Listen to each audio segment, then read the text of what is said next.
Hello friend, welcome to teaching exam study. दोस्तों, आज हम बात करते हैं सीटेट की जो एग्ज़ाम होने वाली है सितंबर 2026 में, और यूपी टेट की जो एग्ज़ाम होने वाली है इसके संबंध में मानसिक रूप से स्वस्थ बच्चे के लक्षण के संबंध में प्रश्न पूछे जाते हैं, जो कि काफ़ी इंपॉर्टेंट है और परीक्षा के दृष्टिकोण से ये रिपीटेड टाइम पूछी जाती है।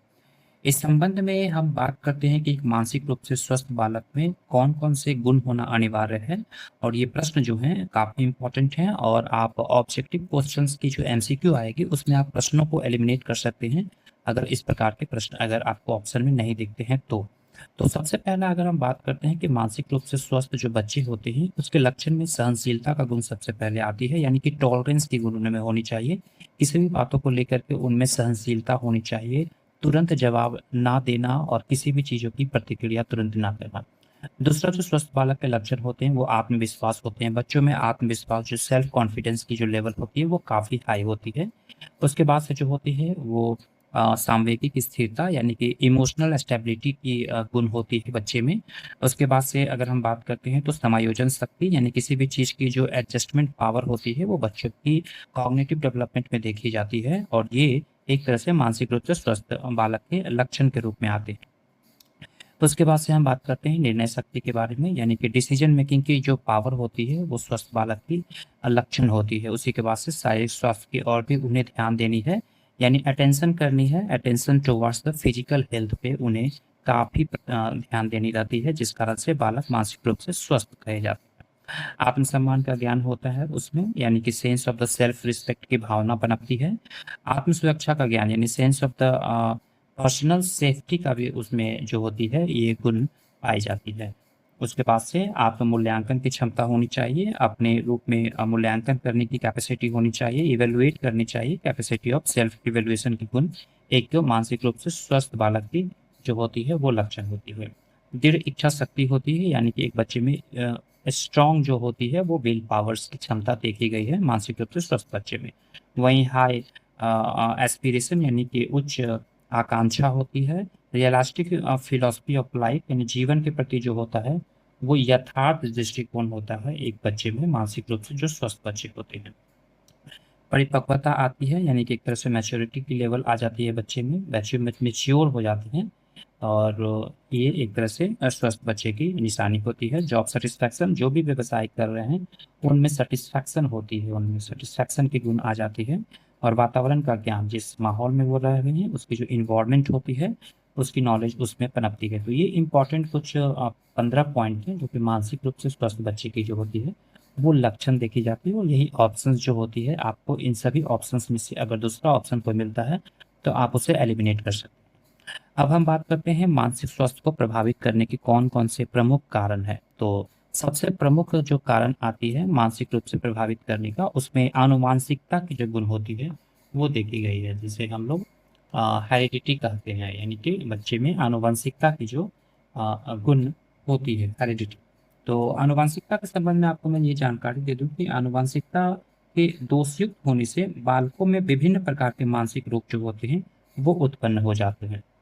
और पैतृक, यानी कि जीन्स के द्वारा संक्रमित गुणों के आधार पर ही किसी बालक में विभिन्न मानसिक व शारीरिक योग्यता निर्धारित होती है, और आनुवांशिकता के कारण बच्चे में मानसिक दुर्बलता और ऐसी मानसिक दुर्बलता संबंधी जो होती है वो रोग होती है, और ये होती है मानसिक स्वास्थ्य को प्रभावित करने के पहला कारण, यानी कि हेरिडिटी। आनुवांशिकता इंपॉर्टेंट पॉइंट होगी, आप इसे एग्जाम के दृष्टिकोण से रिकॉल करोगे।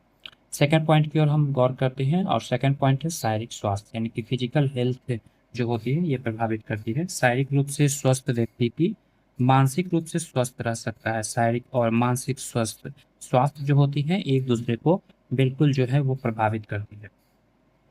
और शारीरिक रूप से कमजोर और बीमार बालक की अपेक्षा सबल और स्वस्थ बालक मानसिक रूप से उत्तम एवं स्वस्थ होता है। अरस्तु का एक कथन भी है जो कि हम लोग को पता है कि स्वस्थ शरीर में ही स्वस्थ जो होती है मस्तिष्क का निर्माण करता है।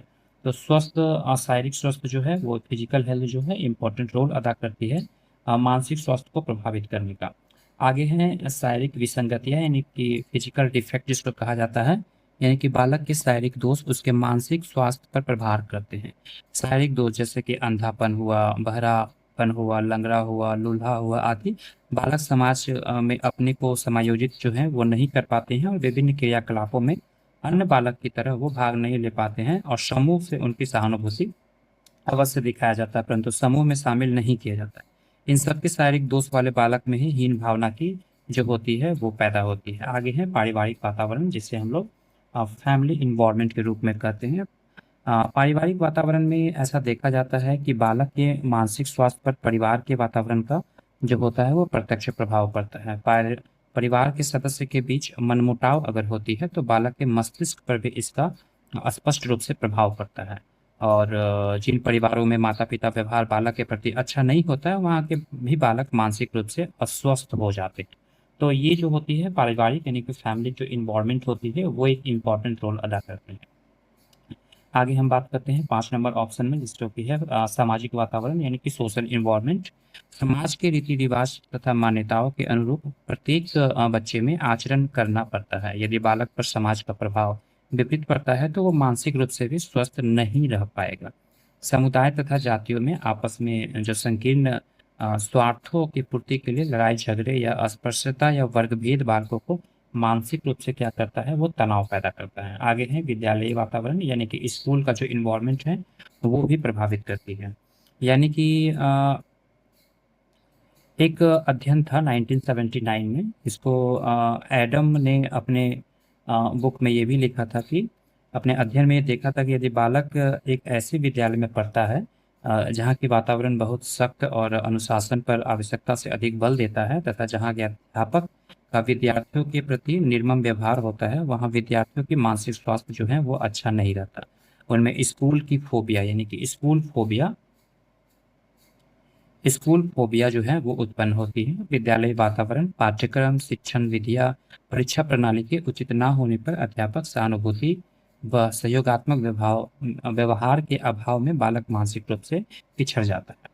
आगे है 7वां कारण मनोवैज्ञानिक कारण, जिसे फिजिकल फैक्ट्स के रूप में कहा जाता है कि मनोवैज्ञानिक कारकों में आत्ममूल्य जो होती है वो यानी कि सेल्फ कंसेप्ट सबसे महत्वपूर्ण है। और इसके अंतर्गत यह देखा जाता है कि बालक अपने प्रत्यक्षीकरण व दृष्टिकोण को कैसे लेता है, उसकी पसंद नापसंद जो है वो क्या है और सफलता और विफलता के प्रति वह कैसा सोचता है, अपने शारीरिक सौष्ठव के प्रति कितना सचेत है। इन सभी के अतिरिक्त एक मुख्य बात है जो बालक को हर समय प्रभावित करती है, वह यह है कि दूसरे मेरे बारे में क्या सोचते हैं। अध्यापक, अभिभावकों व मित्रों की भावनाओं भी अनेक समायोजन को किसी सीमा तक प्रभावित करती है। यदि इन लोगों से उसे स्नेह और स्वीकृति मिलती है तो उसे जीने में संतोष मिलता है। आगे आर्थिक कारण है जो कि लास्ट कारण है, ये भी मानसिक स्वास्थ्य बच्चे को प्रभावित करती है। इकोनॉमिक फैक्टर यानी माता पिता की कमजोर आर्थिक स्थिति से बालक की आवश्यकता जो होती है उसकी जरूरत की चीज़ें पूरी नहीं हो पाती है और वह अपने आप को जो है अनसेफ मानते हैं, महसूस करते हैं। इसमें कुंठा और असंतोष की भावना पैदा होती है और बालक के मानसिक स्वास्थ्य पर इसका बुरा प्रभाव पड़ता है।